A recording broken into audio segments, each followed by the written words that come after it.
I came across a church one day.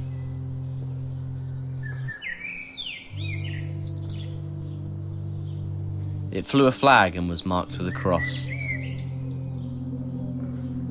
I admired it from afar. I stood outside the gate and mulled over its presence. How it imposed itself onto the evening sky with a peculiar grace and tranquility. The gate was ajar, so I decided to get a closer look. I passed through the courtyard, swathed with a blanket of unkept grass, yellowing now. Headstones rose crookedly above it, lining the gravel path I trod, gently, wishing I could make the crunch of my feet quieter. At the end of the path, I reached a heavy wooden door, closed. When I peered through the windows, I only caught a glimpse inside. Well-worn pews, peeling paint on the walls. I reached for the doorknob.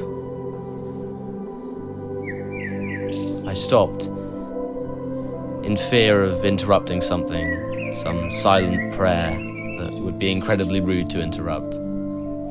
I walked back along the gravel path, past the crooked headstones, and out of the gate, which I left ajar. I looked back. Time had passed. I carried on. The same day, I came across a station, an abandoned one, certainly by human standards. It looked a relic. Ivy was scattered thickly over its faces, its windows were shattered, and its roof had long since caved in, revealing its rusted metal skeleton. It was brutal, unforgiving, recklessly magnificent. I searched for a way to get closer to it, which took me down a road to its neighbour, an old industrial warehouse, its corrugated walls, aged and vandalised. I looked again at the station. Its fractured clock could no longer tell the time, only told time past. I scoured the building for a way in. An archway, boarded up, branded with a crude "Keep Out" sign, half swallowed by ivy.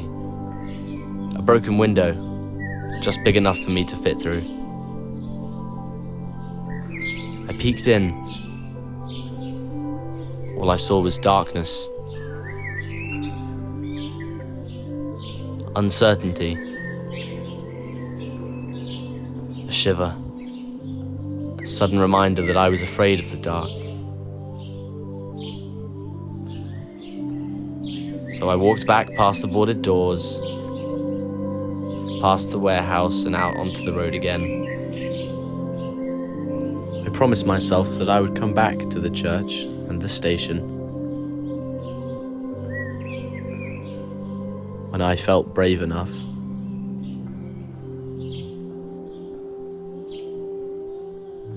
I looked back. Time had passed. I carried on.